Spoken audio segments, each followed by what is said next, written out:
नमस्कार defence aspirants, स्वागत है त्रिशूल डिफेंस एकेडमी के कैंपस में।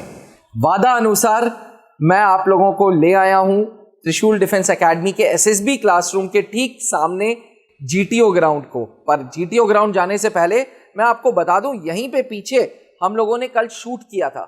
सर आपको याद होगा हम लोगों ने बात की थी कि क्यों आखिर PGT, FGT, half group task, command task से डर लगता है। तो आपने कहा था कि सीधे जीटीओ ग्राउंड से ही हम बात करेंगे, प्रैक्टिकल एक्सपोजर के साथ बात करेंगे। तो चलिए सर जीटीओ ग्राउंड पे चलते हैं। और ये है एसएसबी क्लास और इसके ठीक सामने है हमारे स्ट्रक्चर्स जो टास्क बने हुए हैं। चलिए सर, लेट्स वॉक।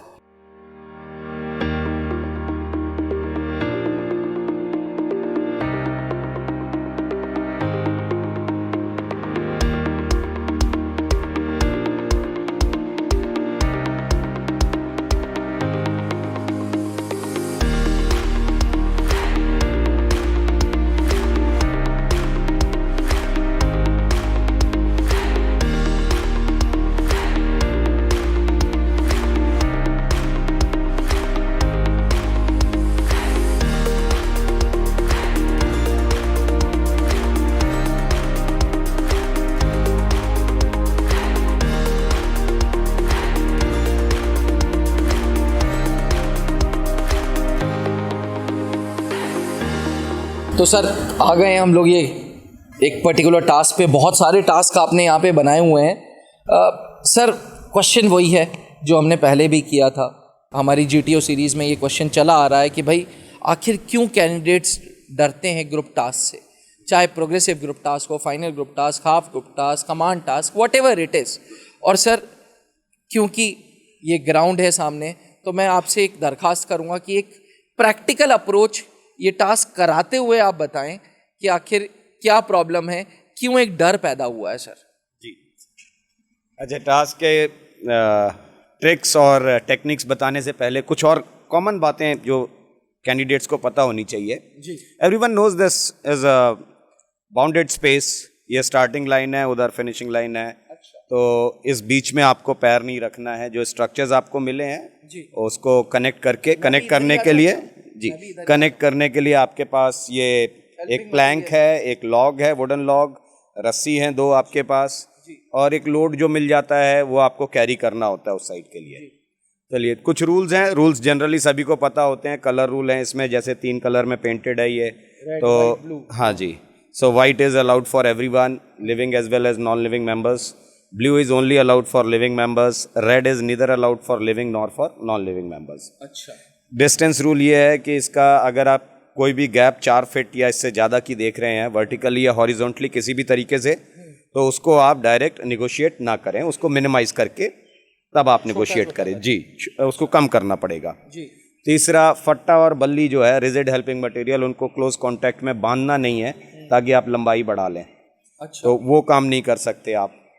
ये सारे रूल्स वहाँ पे असिस्टेंस के लिए जीटीओ साहब देते हैं। पहले ही बताएंगे आपको, जब ये पीजीटी पे जाते हैं तो उस समय ये बताते हैं। 5 रूल हैं, जैसे 3 ये हो गए। चौथा इन्फिनिटी रूल है कि स्टार्टिंग लाइन और फिनिशिंग लाइन इन्फिनिटी मानी जाएगी। अच्छा। और 5वां जो ग्रुप रूल होता है कि बीच में फ्री स्पेस मिलती है पीजीटी में, मगर उस दौरान कोई भी आपका जो ग्रुप मेंबर है, जब तक आपके सारे ग्रुप मेंबर्स वापस बाहर नहीं निकल आते हैं, तब तक आप नेक्स्ट टास्क को अप्रोच ना करें। अच्छा। तो ये है पूरे आपके 5 टास्क रूल्स जो उसके हैं। हाँ जी। अब देखिए, टास्क सब अलग अलग होते हैं। टास्क कहाँ, ऑलमोस्ट देखिए इसके जो कॉन्सेप्ट्स होते हैं। अब ऐसे समझिए सर, जो ये दूरी है, ये दूरी 3 तरीके से होती है। पहली चीज़ तो जो इसकी लंबाई चौड़ाई होती है, फॉर ऑल योर व्यूअर्स आपको मैं बताऊं, बिल्कुल ये 16 फीट अराउंड चौड़ा होता है, 16 फीट लंबा होता है। ये स्क्वायर शेप्ड होता है। तो 16 बाय 16 का एक टास्क होता है और इसमें कोई भी एक रास्ता नहीं होता है। All task are having 3 different solutions of same complexity level. अच्छा जी। तो हर एक टास्क में 3 सॉल्यूशंस होंगे सर। हर एक टास्क में 3 solution of same complexity level. मतलब अगर आप ये मान लीजिए कि ब्रिज बेस्ड टास्क है तो वो ब्रिज बेस्ड ही होगा तीनों रास्ते। अगर लिवर बेस्ड है तो लिवर में भी 2 होते हैं, जैसे सिंपल लिवर और इम्प्रोवाइज लिवर। अब लिवर और ब्रिज की बात सुन करके बहुत सारे बच्चों को ये कन्फ्यूजन हो रहा होगा कि भाई ये कैसे करना है, आपने तो टर्मिनोलॉजी में बता दिया। जो इसकी गैप होती है सर वो 3 तरीके से डिसाइड की जाती है। अच्छा। एक होती है जब 2 चीज़ों के बीच में गैप है 2.5 फीट। अब जैसे ये वाला जो आप देख रहे हैं, हाँ, अब इसमें और इसमें ये जो है आपका स्टार्टिंग लाइन और ये जो स्ट्रक्चर है, हाँ। ये 2.5 फीट से कम है। कम है। और डिस्टेंस रूल क्या कहता है? 4 फीट। तो मतलब यहाँ पर आपको कुछ भी नहीं लगाना है, आप डायरेक्ट इसको अप्रोच कर सकते हैं। बिल्कुल, है ना? बिल्कुल बिल्कुल समझ गया मैं, ये बिल्कुल डायरेक्ट आप कर सकते हो without any helping material, without any. बिल्कुल जी। दूसरा फिर वो 2.5 फीट बढ़ा दिया गया, मतलब आप गैप हो जाएगा 5 फीट। जैसे यहाँ से यहाँ तक। यहाँ से तो नहीं है, लेकिन हाँ इतना है कि मान लो इसको 5 फीट होगा सर ये और ज़्यादा है थोड़ा सा। अच्छा। ये गैप होगा 5 फीट। ये टास्क तो ये जो हाँ आयरन रॉड है इससे। अच्छा। तो जो 5 फीट वाला गैप होता है उसमें ऑलमोस्ट आपको ब्रिज बनाना पड़ जाता है, ब्रिज मिल जाता है आपको। अच्छा। तीसरा गैप जो होता है वो 7.5 फीट का गैप रखा जाता है। 7.5 फीट मतलब अब आपको ब्रिज भी नहीं मिल रहा है, आप डायरेक्ट भी नेगोशिएट नहीं कर रहे हैं, तो आपको तीसरा एक ही विकल्प है, कैंटिलीवर बनाना, या उसको साधारण भाषा में हम लोग लिवर बोल देंगे। तो कोई भी टास्क करने के लिए या तो आप ब्रिज बना रहे हो, हाँ, या आप लीवर बना रहे हो, इन्हीं 2 अप्रोच से काम कर रहे हो। तीसरा कोई अप्रोच ही नहीं है इसका। बच्चे डरते हैं पता नहीं क्यों। अच्छा। अब ये बच्चों में देखिए 3 तरीके के कैंडिडेट आपको मिलेंगे एक टास्क के अंदर जी। एक वो कैंडिडेट होता है जिसका स्ट्रक्चर एनालाइजिंग एबिलिटी बहुत वीक होता है। अच्छा। स्ट्रक्चर एनालाइजिंग एबिलिटी, या इसको कहेंगे हम स्पाशियल एबिलिटी। अच्छा। स्पाशियल एबिलिटी क्या होता है? Ability of an individual to interpret, improvise और मैनिपुलेट 2D और 3D ऑब्जेक्ट्स। मैंने ये अब ये 3D है यहाँ पर सारा, सब 3D है ना? रीजनिंग भी इसी का पार्ट होता है, जो OIR इनका होता है वो 2D में आता है, फिगर बेस्ड जो क्वेश्चंस होते हैं। अब यहाँ से देखिए कि एक 3D चीज मेरे को दिख रही है, इसको इंटरप्रिटेट करना, पहले इसको समझना, इसमें जरूरत भर का सुधार क्या हो सकता है, मैं इसको कितना इम्प्रोवाइज कर सकता हूँ, और इसको कैसे मैनिपुलेट कर सकता हूँ। ये तीनों चीजों का जो काबिलियत है किसी यंगस्टर के अंदर, वो है स्पाशियल एबिलिटी। अच्छा। और उसी को कहते हैं हम स्ट्रक्चर एनालाइजिंग एबिलिटी। स्ट्रक्चर को आप कैसे देखते हैं, ठीक है ना? तो बहुत सारे जो भीड़ होती है उनकी जो स्ट्रक्चर एनालाइजिंग एबिलिटी है वही वीक है। समझ गया। दूसरा जो इसमें दिक्कत आती है वो क्या है कि जिनकी स्ट्रक्चर एनालाइजिंग एबिलिटी ठीक है उनका इम्प्रोवाइजेशन वीक होता है। कई बार ऐसा होता है कि वो समझ तो गए हैं कि ये स्ट्रक्चर है क्या, बट उसको इम्प्रोवाइज नहीं कर पा रहे हैं या मैनिपुलेट नहीं कर पा रहे हैं कि कौन सी चीज कितने हद तक घूम सकती है, हिल रही है, या उसको रिमूव करके हम और कुछ कर सकें। अब जैसे इसका एक सिंपल सा एक एग्जांपल बताऊं। अब ये जो आपके सामने टायर रखा है ना, तो ये जो टायर है, अब ऊपर से देखेंगे ये ब्लू है, बट ये इसके अंदर है और ये घूम रहा है। ये अगर घुमा करके आपने रखा है तो ये क्या हो गया? वाइट हो गया। वाइट हो गया। तो कलर रूल हो गया। यस, स्ट्रक्चर वही है ना, मगर इसको आपने जैसा आपको मिला वैसा आपने नहीं रखा, इसको आपने इम्प्रोवाइज कर दिया है, घुमाना पड़ा आपको। ये चीज अलाउड है वहां। हाँ, ये इम्प्रोवाइजेशन नहीं पता है उनको। कैंडिडेट्स यहाँ दिमाग नहीं लगा पाते। दिमाग नहीं, मतलब पता है आपको टायर दिख रहा है मगर उसको आप हिला डुला नहीं पा रहे हैं। ये हिल तो रहा है तभी आपने इसको घुमा करके उधर रखा है, आराम से घूम तो वो एक दूसरी एबिलिटी। अच्छा। तीसरी चीज जो सबसे बड़ी आती है कि जिसका स्ट्रक्चर एनालाइजिंग एबिलिटी अच्छा है, इम्प्रोवाइजेशन ठीक कर लेता है, अब उसको क्या लगा कि ये सिर्फ मेरा काम है, ग्रुप का काम नहीं। हाँ, ये ग्रुप का काम नहीं रह गया, वो अकेले अकेले लगा हुआ है, हर काम वो ये कर रहा है कि हाँ जी मैं ही कर पाऊंगा, मेरा आइडिया है तो मैं ही दूं, मैं वैरायटी जो है, हाँ, और मेरा सिलेक्शन हो जाए या जो कुछ भी है उसका अपने अंदर, उसका मैं नहीं जा रहा।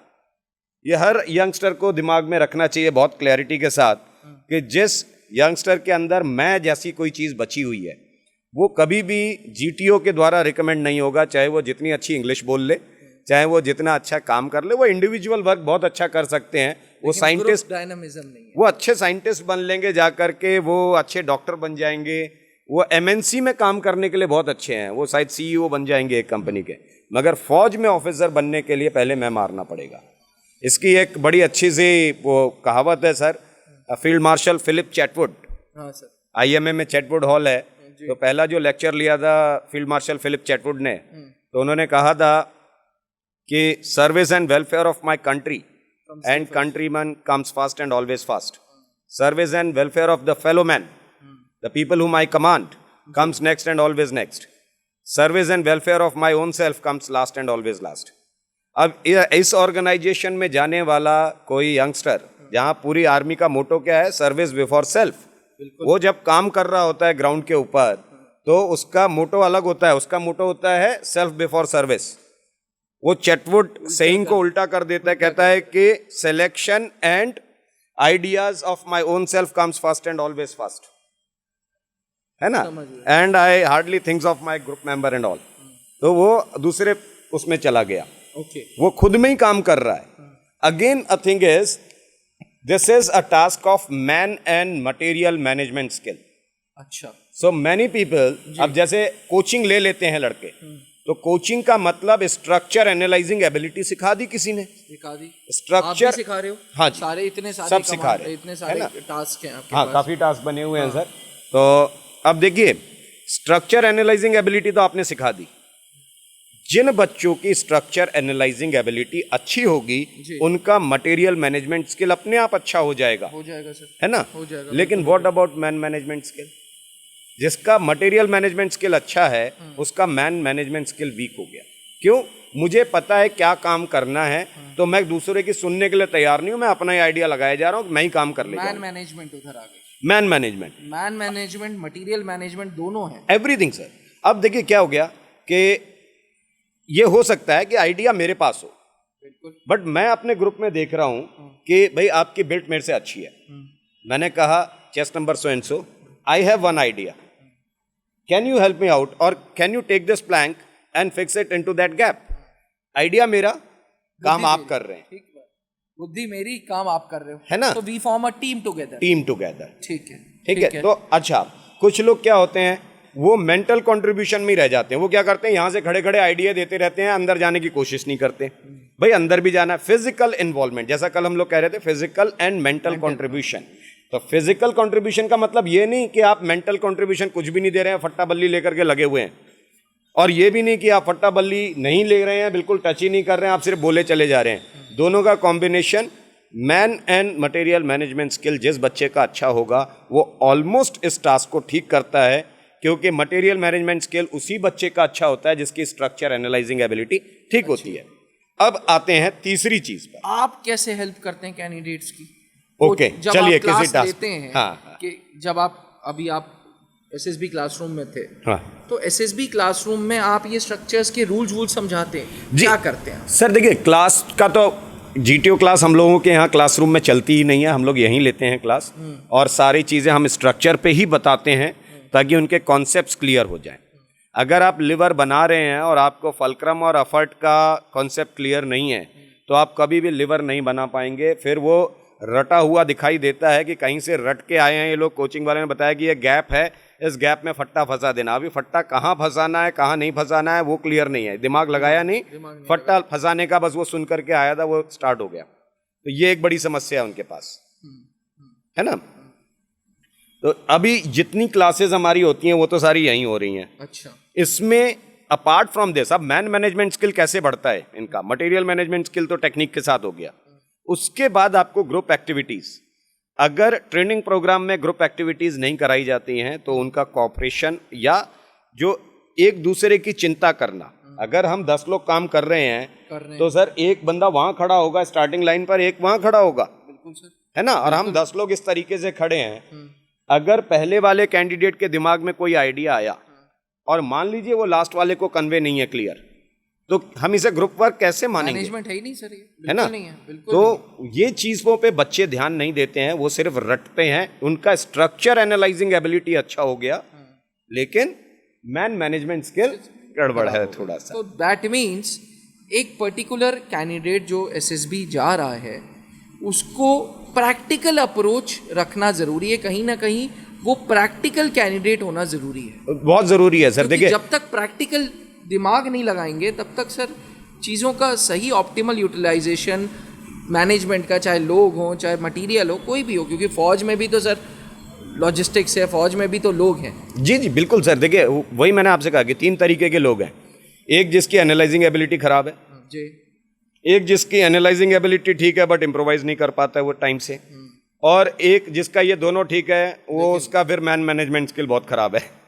इसलिए ही एसएसबी में पास रेट कम है। जी जी बिल्कुल, ये रीजन है, ये रीजन, मतलब एक भ्रम बना हुआ है, इसलिए इसका डर है लोगों को, इसीलिए इसका डर है। और आपका अप्रोच मुझे बहुत पसंद आया सर कि आप क्लासेस ही यहीं कराते हो, मतलब हम और आप दोनों पसीने में हैं, but at the end of the day बच्चों के लिए कितनी हित की चीज़ है सर ये। सर देखिए ऐसा है कि मैं ये कहता हूँ कि बहुत आसान है, अगर कोई ये कहता है कि हम एसी क्लासरूम में, हमारे यहाँ ऐसा नहीं है, हमारी एसी क्लासरूम है, चलता है, सब कुछ है, बट वो साइकोलॉजिकल टेस्ट के लिए ठीक है, दिमाग ठंडा रखो, अच्छे से सोच करके लिखो कुछ, ठीक है, OIR के लिए अच्छा ठंडा दिमाग रखो, अच्छे से OIR सॉल्व करो, PPDT अच्छा करो, नैरेट अच्छे से करो, but when it comes to GTO तो फिर बाहर आना पड़ेगा, वो एसी में बैठ करके नहीं समझा जाता है। सर इतना बढ़िया आइडिया, प्रैक्टिकल अप्रोच है सर, प्रैक्टिकल यही रीजन है कि पास रेट हाई है। अब मुझे समझ आया आपके कैंडिडेट्स क्यों ज्यादा पास हो रहे हैं। सर अब देखिए, कोई अगर ये कहे कि जी ब्लैक बोर्ड पर वो मैन मैनेजमेंट स्किल समझा देगा, ग्रुप बिहेवियर कोई ब्लैक बोर्ड पर आज तक समझा पाया है? नहीं समझा पाया सर, वो ब्लैक बोर्ड पर सीखने वाली चीज नहीं है। जब तक प्रैक्टिकल अप्रोच नहीं प्रैक्टिकल अप्रोच नहीं है तब तक वो चीज बनेगी नहीं, ठीक है। चलो sir, thank you for the जो जिस तरीके से आपने प्रैक्टिकल अप्रोच कराई, लेकिन इतनी जल्दी नहीं छोड़ूंगा, थोड़ा सा पसीना और बहाना है, मैं भी बहाऊंगा, आप भी बहाओगे। सर एक स्ट्रक्चर को थोड़ा किस तरीके से आप लेके जाते हो, किस तरीके से कैंडिडेट से कराते हो, एक प्रैक्टिकल अप्रोच हो जाए सर। एक हाँ बिल्कुल, मतलब ज़्यादा टाइम नहीं लूंगा, एक छोटा सा प्रैक्टिकल पे हम लोग जरूर। हाँ ओके, अब आप ये स्ट्रक्चर अगर आप देखेंगे सर, देखने में बड़ा सिंपल लग रहा है, बहुत सिंपल, तीनों कलर का इस्तेमाल किया गया है, सब कुछ। किसी को लगेगा फट्टा रख करके यहाँ से बांध देंगे, ये बीच में ब्लू कलर फंसा देगा, है ना। तो अब अगर मुझे जाना किस तरफ है, अगर मुझे उधर जाना है जी, तो लोग क्या, फलक्रम और अफर्ट का कॉन्सेप्ट क्या है? फलक्रम हमेशा नीचे होता है, जो आप लिवर बनाते हैं, फलक्रम हमेशा लिवर के नीचे की तरफ होगा, and always into the same direction जिस तरफ आपको जाना है सर। अब जैसे मुझे उस तरफ जाना है तो मुझे आगे की तरफ क्या मिल रहा है, ये मिल रहा है, और यही मेरा फलक्रम होगा। फलक्रम हमेशा उसी डायरेक्शन में होगा जिस डायरेक्शन में आपको जाना है, अच्छा, और अफर्ट हमेशा उसके पीछे की तरफ होता है। समझ गया। तो अब ये चीज़ तो बच्चे को समझनी पड़ेगी कि अगर ये फलक्रम है और ये अफर्ट है, तो ये अफर्ट और फलक्रम का जो गैप है वो गैप मैच नहीं कर रहा, इसी को कहते हैं इम्प्रोवाइजेशन। अब मेरे पास दो रास्ते हैं, या तो ये फलक्रम छोटा कर लूँ, which is not possible for me, तो अब दूसरा तरीका है कि मैं इस अफर्ट को ऊपर लाऊं। ऊपर लाने के लिए मेरे पास हेल्पिंग मटेरियल है। हेल्पिंग मटेरियल के तौर पर मैं रस्सी यूज़ करूंगा जी। यहाँ पर ला करके मैं इसका लूप बना करके और उसके अंदर फंसा दिया, तो ये मैं ऊपर से सीधा निकल गया, इसको अच्छा, बराबर कर लिया। लूप बना सकते हैं, नॉट बना सकते हैं, लूप बना करके ही ऊपर आएगा सर। जब भी अफर्ट की हाइट बढ़ानी होती है तो हमेशा लूप बनता है, ठीक है।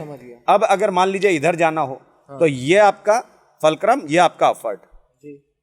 अब हुआ क्या, अफर्ट ऊपर है, फलक्रम नीचे है, तो अब आपको फलक्रम की हाइट बढ़ानी है। जब फलक्रम की हाइट बढ़ानी है तो हमेशा रस्सी की कॉइलिंग या लॉग, ऐसी कोई चीज जो इसके ऊपर रखी जा सके ताकि ये इसके बराबर आ जाए। तो ये चीज जो है बच्चे कम समझते हैं, इम्प्रोवाइजेशन क्लियर नहीं है उनको। अब आप देखिए, एक आपके पीछे स्ट्रक्चर बना हुआ है ये वाला, ठीक है। अब इस स्ट्रक्चर को अगर आप ध्यान से देखें, अब यहाँ पर किसी को खड़ा कर दिया आपने, अब ये स्ट्रक्चर तो दिख रहा है, अलग अलग तीन चीजें हैं। यही individual to whole, whole to individual की एक थ्योरी है, गेस्टाल्ट प्रिंसिपल। इसी प्रिंसिपल के ऊपर पूरा GTO टास्क बनता है। अच्छा, ठीक है। तो क्या है कि अगर मैं सिर्फ इसको अकेले देखूंगा जी, तो मेरे किसी काम का नहीं है। अब मैंने देखा कि यार आगे भी कुछ है, आगे है और पीछे देखिए कुछ एक ऐसी चीज है जिसको मैं मैनिपुलेट कर सकता हूं। ये क्या है, ये निकल रहा है ना। अब ये निकलने के बाद हुआ क्या, ये इसमें आ भी रहा है, अरे थे, है ना। तो ये मैंने ये बिल्कुल करना है, इसीलिए तो है वो, ठीक है। अब ये अगर आपने कर दिया जी, और मुझे जाना है उस डायरेक्शन में, it means this is very clear कि मैं जो है इस पर, ये मेरा अफर्ट होगा। इस तरफ अगर देखिए उस तरफ जा रहे हैं तो ये पीछे की तरफ आ गया, पीछे है मतलब ये अफर्ट है। अब अफर्ट मुझे मिल गया तो ढूंढना क्या है, फलक्रम। अगर फलक्रम ढूंढना है तो आप देखिए, आप आगे यहां पर ये एक चीज है जो दोनों डायरेक्शन में घूम रही है, घूम रही है। अब मुझे बनाना क्या है, फलक्रम बनाना है। फलक्रम अगर मैं ऐसे घुमा के बनाऊंगा तो ये नहीं बनेगा, फलक्रम जो है मुझे हमेशा उल्टा घुमा बना करके और इसको ऊपर रखा। अब ये क्या हुआ, ये मेरा अफर्ट है, ये मेरा फलक्रम है और ये बन गया आपका लिवर, आगे जाने का रास्ता। समझ गया। अब यही उल्टा कर लीजिए, यही चीज जब आप उधर जा रहे होंगे, अब ये भी बच्चों को समझना है, अगर मैं उधर जा रहा हूं जी, उधर जाने के टाइम में ये क्या काम करेगा, फलक्रम का। अगर ये फलक्रम का काम कर रहा है तो ये अफर्ट है। अब अफर्ट जब बनाना है तो ये कैसे घूमेगा, फिर ये इधर से घूमेगा। अच्छा, फिर अच्छा। ये अफर्ट बना है, क्योंकि अफर्ट पर हमेशा लिवर जो है वो अपवर्ड फोर्स लगाता है, फलक्रम पे डाउनवर्ड फोर्स लगाता है। अच्छा, है ना। अब जैसे मैंने पकड़ा था, आप एक बार पकड़िए जरा इसको, इधर एफर्ट। अब देखिए क्या है, जब मैंने इसको ऐसे किया तो वो नीचे गिरने से रोकेगा, रोकेगा। इधर अगर बांस है ना, लगा दो, इधर पट्टा लगा दे तो वो नीचे रोकेगा, गिरने से रोकेगा रोकेगा। और ये नीचे जाने से रोकेगा। हाँ ठीक है, तो बन गया ये अपना फलक्रम, ब्रिज। वो अफर्ट। और समझ उधर गया। जा रहे हैं तो ये अफर्ट, वो फलक्रम। ये जो बेसिक कॉन्सेप्ट हैं फलक्रम और अफर्ट के, ये बच्चे समझते नहीं है।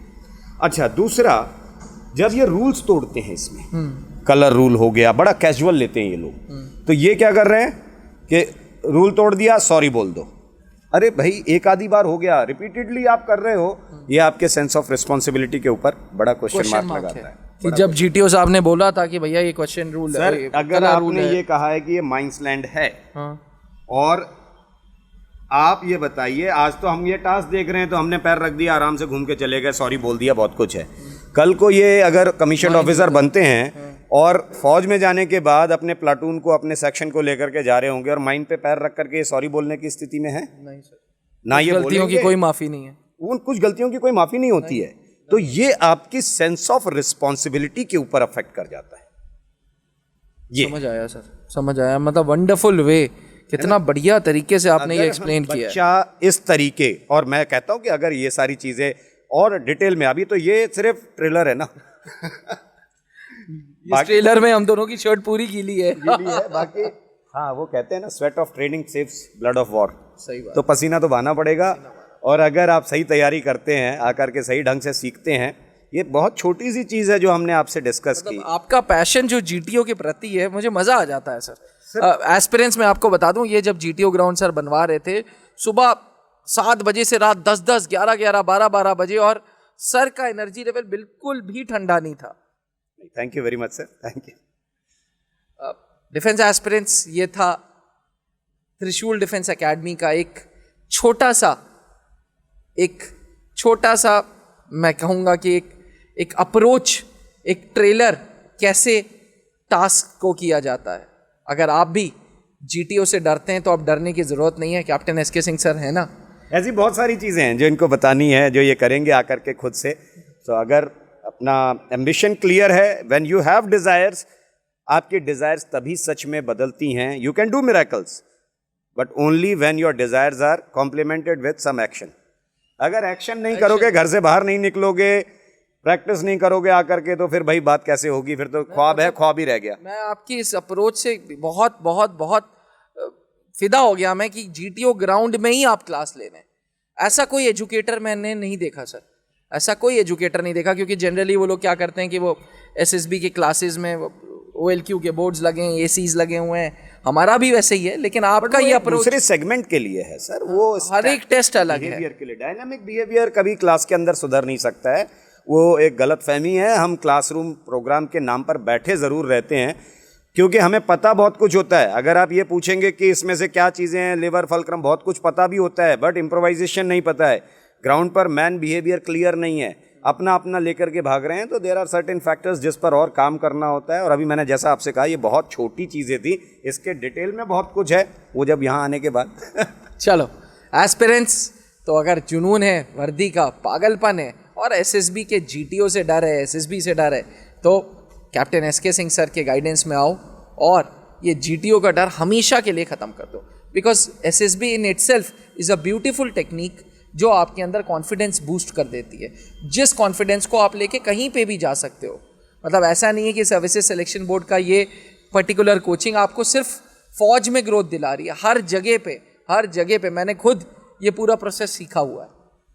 थैंक यू, बने रहिएगा त्रिशूल डिफेंस एकेडमी के साथ, और ऐसी अच्छी वीडियोज़ के लिए चैनल को सब्सक्राइब करना ना भूलें। जय Hind. Thank you sir, thank you thank you. जहां बनते हैं देश के गौरव, इंडिया का एकमात्र ऐसा कोचिंग इंस्टीट्यूट जहां कैडेट्स को ट्रेन किया जाता है आने वाले डिफेंस एग्जाम के अनुसार। अगर आपका भी सपना है भारतीय सेना में शामिल होकर देश की सेवा करने का, तो आज ही ज्वाइन करें त्रिशूल डिफेंस एकेडमी।